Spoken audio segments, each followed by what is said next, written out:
Hi, everybody. It's Monday. Welcome to Creepy Conversations. This is Shelley. And Polly. And we hope you are having a good week. I'm going to start off the show, just to get it out of the way. I did not have a good week. Unfortunately, I have some really sad news. Our beloved hellhound Heidi passed away Monday. She had a mass on her kidneys and she was in renal failure. Is that how you say it? Mm-hmm. Renal failure. Yes. So we love you, Heidi. Rest in peace. And I will never forget you, my hellhound. And Polly reminded me of something very nice, that Heidi and Trevor are playing in heaven together right now, and they are probably telling their jokes on their own little heavenly podcast. PAWD podcast. Yeah. That is copyrighted by Polly. Yeah, okay. All right, so. But yeah, I'm going to miss that girl. She was my best friend. Mine too, I yeah. loved her. Yes. Should we introduce? Yes, and I know it seems soon, but we love all of our animals, and so we weren't looking for another dog, but it just so happens that God put a plan in place for us, and we went to the Humane Society and adopted Boomer, and I will put his picture in now. And so welcome, Boomer. Welcome to the family. Yay. We love you. And he's a very good boy. Yes. And I know Heidi and Trevor would have really liked him. They would have. He's already so sweet. He really is. All right. So this week, my Polly has some stuff for us today. So take it away. Surprise, surprise. Yay. Yay.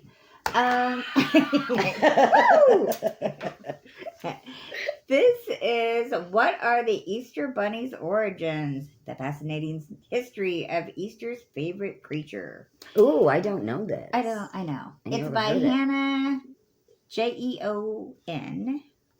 Okay. And Annie O'Sullivan. Wow. Which I don't know actually where I got it. It was on Google. Okay. Okay, it says this is the fun, kid-friendly tradition from Bermuda. Easter is known as a time to celebrate the end of the Lenten season and the resurrection of Jesus on Easter Sunday. But for young kids especially, Easter also means candy and eggs full of treats from the mystical and magical Easter Bunny. With all the excitement might come endless questions. Where does the Easter Bunny come from? Why does he bring us candy and eggs? How old is he? And most importantly, what does a bunny have to do with the religious holiday? Good question. That is a good question. While legend has told us that the Easter Bunny is a long-eared, cotton-tailed creature who hops from house to house to deliver festive baskets, there's more about this history that you might not be familiar with. Before you break out the delicious Easter desserts and begin your annual family egg hunt, take a minute to learn about the Easter Bunny's connection to this special Christian holiday that goes back to pagan traditions. Find out where the character comes from, how a rabbit became associated with Easter eggs, and how he came to be... Sorry, funny thought just popped in my head. And how he came Save to it be... for later. I will. Okay. And how he came to be such a beloved symbol for kids over the years. Where does the Easter Bunny come from? As Christians probably already know, the Bible makes no mention of the mythical hare who delivers eggs to children on the day of Jesus Christ's resurrection. So why exactly has a rabbit become a prominent part of one of Christianity's most important celebrations of rebirth and renewal? One theory, according to Time, is that the symbol of the rabbit stems from the ancient pagan tradition on which many of our Easter traditions are based. The festival of Ostara, is that? That's pagan. Okay. Which honored the goddess of fertility and spring. Mm-hmm. The goddess's animal symbol was a rabbit, Mm-hmm. which have long traditionally stood for fertility due to their high production rates. See, Shocking. I knew about Ostara. I didn't know about the rabbit, but I do know about the egg. Aha. Mm-hmm. As for the character of the Easter Bunny, whoa, just kidding.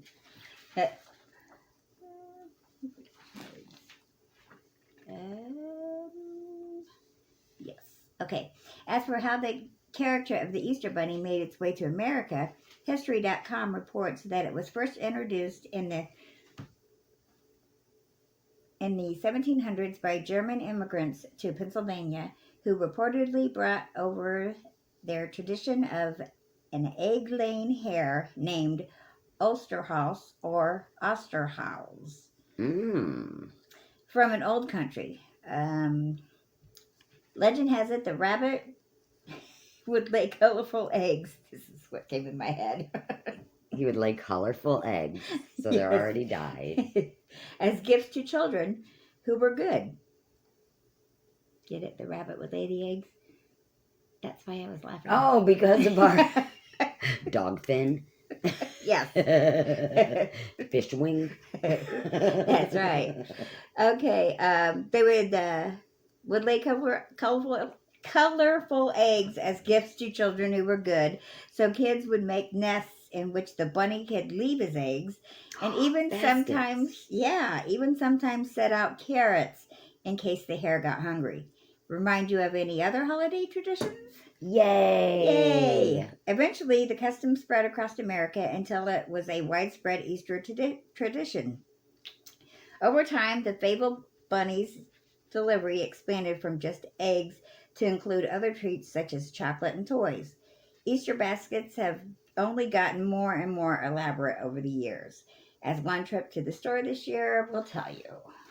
Yes, Yeah. this is very true. And And baby bunnies. That's right. Why does the Easter bunny bring eggs? I know, but you tell. Okay, since rabbits are mammals and give birth to live young. Are you sure? Since rabbits are fish and give birth to live young tadpoles. Yeah. It might make sense. It might seem like a case of mistaken biology to say the Easter bunny lays eggs on the holiday, adding another miracle to the festivities, perhaps. The answer may lie in combining ichronology.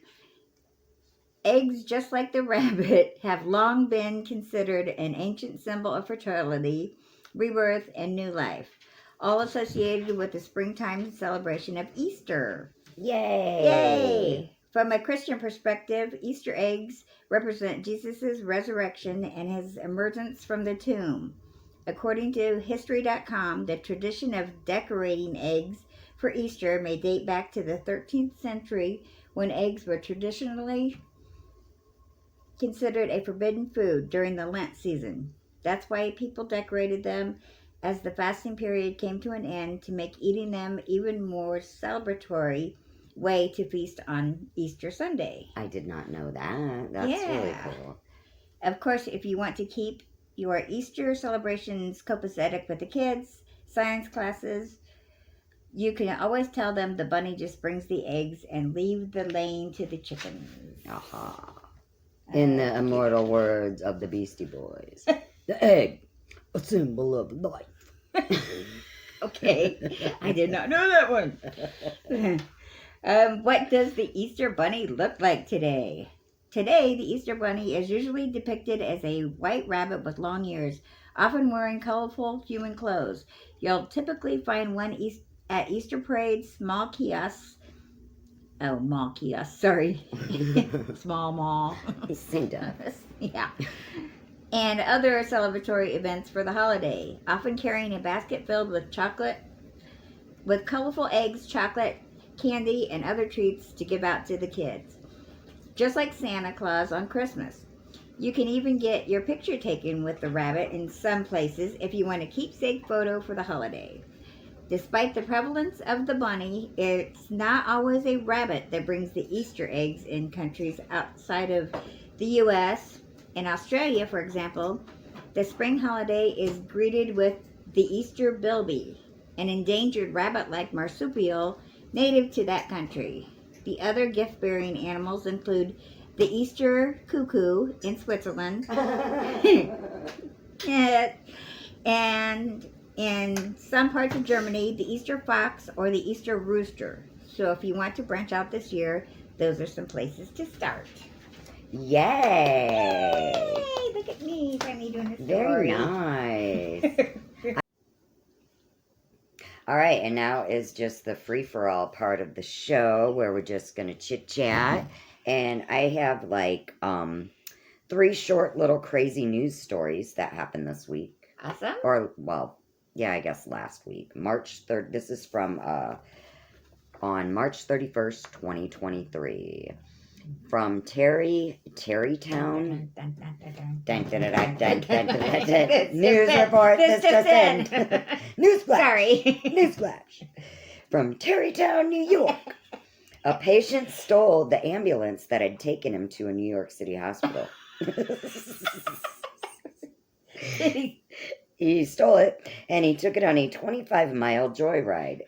And it ended when state police had to use spike strip to stop him. The end. Really quick. I love it. They must have given him a little too much of the goofy stuff. Yeah, he's And like, I'm out of here. Hey, by the way, I've always I'm wanted feeling to. better now. Thanks. I'll just take over from here. I've always wanted to drive an ambulance. I toyed around with being an EMT. I got this, guys. Right, I got this. Right, New York. The Tyrannosaurus Rex is often shown bearing massive sharp teeth like the ferocious creature in Jurassic Park, right? Mm-hmm. Well, new research suggests that this classic image might be wrong. What? The teeth on T-Rex and other big theropods were likely covered by scaly lips. Could you imagine? And this, that's by from a study published Thursday in the journal Science. Well, they still have teeth, though, right? They do. But the teeth are covered by... Yes, they're saying... Well, of course, right? Like they're covered with lips like ours. Instead of being like ferocious looking. Oh, they really had lips. They were not ferocious looking. Well, I'm sure they're huge. Because they I'd be had scared. lips. But it says the dinosaur's teeth didn't stick out when its mouth was closed. And even in a wide open bite, you might just see the tips. Well, what animal doesn't have lips? I know. Chickens. Chicken yeah, lips. they got. Well, I mean, but they got beaks. Teeth. They don't have teeth. Right, and they got beaks. But yeah. Yeah.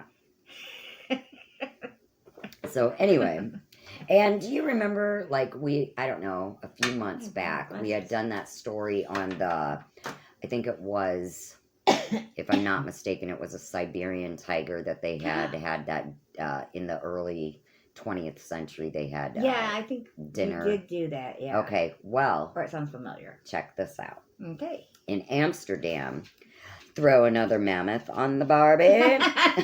That's the wrong country, but okay. No, listen, an Australian company. Oh, there you go. Okay, I didn't write this, so. An Australian company on Tuesday lifted the glass cloak on a meatball made of lab-grown cultured meat using the genetic sequence from the long-extinct pachyderm, saying that it was meant to fire up public debate about the high-tech treat. The launch in an Amsterdam science museum came just days before April 1st. So there was an elephant in the room. Is this for real? Right. Or is this April Fool's, right? This is not an April Fool's joke, said Tim Noack-Smith, founder of Australian startup Vow. This is real innovation. Cultivated meat, also called cultured or cell-based meat, is made from animal cells. Livestock doesn't need to be killed to produce it, which advocates say that it's better not just for the animals, but also for the environment. I just ick. Okay, Which that part does make sense. I do get except it. for then if we stop eating cows and other animals, then they will take over, and Well, they'll that's be why too overpopulated with them. exactly like with deer hunting. That's how my dad used to That's- explain it because and I that's- would get so yeah. mad at him, and he's like, "Hon, if we didn't control the population, Right, they would be everywhere, kill and off you each other, and they'd have nothing to eat." Right, exactly. Yeah. So you think they're bad now? You think Right. you're hitting them with And cars at the now? time, they only would give out so many doe permits or whatever. Yeah, you So can do like so many air. You only can get- use bow for Yeah, they have different hunting Right. seasons. Yeah, and you can get so many doe, so many bucks. right. Yeah. So it's But that had been explained to me when I was a child because Yeah. I used to not understand how can you Right. kill deer, Dad? But right. when he explained it to me, it's like, oh, it's for their own good. Circle of life, The daughter. circle of life. Oh, I can't. We did get a stripe. I think it's from me saying, singing that. I told you. Grease is the word song. I was like, are you kidding You me? just strike this again, saying it. I just said it. Oh, though. okay. Oh, what Yeah, you had, baby? no, I didn't sing it. But I almost sang the Mufasa little thing. And I'm like, oops, I bet not do it. Mommy gonna be naughty. Okay, well, so the... Oh, yeah. Okay, so it's made from animal cells. Okay. It's also better for the environment. Vow, which is the company, they used publicly available genetic information from the mammoth. They filled missing parts with genetic data from its closest living relative, the African elephant, and inserted it into a sheep cell, Noak Smith said. Given the right conditions in a lab, the cells multiplied until there were enough to roll up into the meatball. Now, my question is, who is going to be like, guinea pig, can I try that? Like, ew, I don't want to try it. Yeah. It sounds gross. It sounds, I don't know, grown. I understand it's better for the environment. I get their side of it, okay? Yeah. But when I just think of that, when they explain it and you hear all the words cultivated and lab grown and cells, I think of like the old spooky movies with the heads in jars and, spleens and, livers and just pickled parts. You know what I mean? Pickled people feet. Yes, pickled pig's feet. Yuck. That's what I think of, and it just sounds, it's not natural to me. And maybe it is better for our environment, and maybe I'm too set in my ways. But I just think that God put animals on earth for us to eat so that we, like you said, can help control the population. Right. I mean, we're supposed to hunt and gather. Right. We're not supposed to sit around and grow in a lab. Right. You know, I just... Grow your babies, grow your food, I know, oh my God, grow your baby meat. pods over here. Get your baby pod. You can even take crazy. it home. What? Yeah. Could you imagine growing your baby next to your nightstand? Do you want to see my baby? Okay, so how's does that Come mean... in the bedroom and I'll show you. I'm going to get a little sticky in this debate. But I'm sorry, the questions are hard, but they're real. Does that mean that life starts in the womb? Would you say that baby was alive next to you in the pod? Well, yeah. Okay, but I would too, apparently, yes, because life starts at conception. I know that. You know that. But for these that don't seem to get the concept of science and life, they'll say, oh, I started a life in a pod, but it's a life in a pod, but it's not a life in a womb. Yeah. Well, do you understand? It's just, I know what you're saying. I'm not trying to start a thing. Right. Let us know, legendslorehauntings.more@gmail.com. I just want to know people's opinions. And, you don't have to agree with us. Yeah. You don't have to agree at all. I like to hear different sides of things because then I can weigh different... I mean, nothing's going to change my mind on this point, but I just want to know what you guys feel. Challenge accepted. No, because I'm on your side, so. Yeah. I mean, there's not really sides. I just think it's... You're still growing the baby. It's still a human being in there. Yeah. Sorry it's to tell still, you. Yeah. It's still a living thing, whether it's in an egg or an egg in your belly. Now they have those ultrasounds The And 3D ultrasound. yes. Those are awesome. Oh my gosh. And I think it's wonderful because it proves they're alive. Yeah. Do you know what I mean? Like, Yeah. what more proof do you freaking need? Exactly. He's sucking his thumb. Does Yeah. a cell do that? Yeah. No. I just, Right. we all know where I stand. We all know where you stand. Correct. Let us know where you stand. Yes. And what you think. If it's the same, life begins in Food. pods. Does it begin in the womb as He well? was looking at himself. Oh, he loves mirrors. Boomer Oh my loves gosh, he's so mirrors. adorable. I think it was, he saw himself in the mirror for the first time when we brought him home. Because this boy was in the shelter for 2 years. And he was running out of time. And we needed him too. And so we brought him home. And he was checking out our whole house, you know, to smell in the perimeter. And I have a full-length mirror on my closet door. And he just stopped. And he was like, whoa. I look nice. I He's know, so he was just handsome. admiring himself in Oh, the yeah. in the window of your stove. He is a was handsome. looking at Yes. himself. I'm I like, think he's never seen oh my himself gosh, in the he's mirror. looking at himself. He's Yeah. hilarious. You're Yeah, a good I'm boy. talking about you, Smarty Pants. Yeah. Oh, you know what? I need to take a break for him. He needs a break. Gotcha. Okay. All right. We'll be back. We will be back after these messages.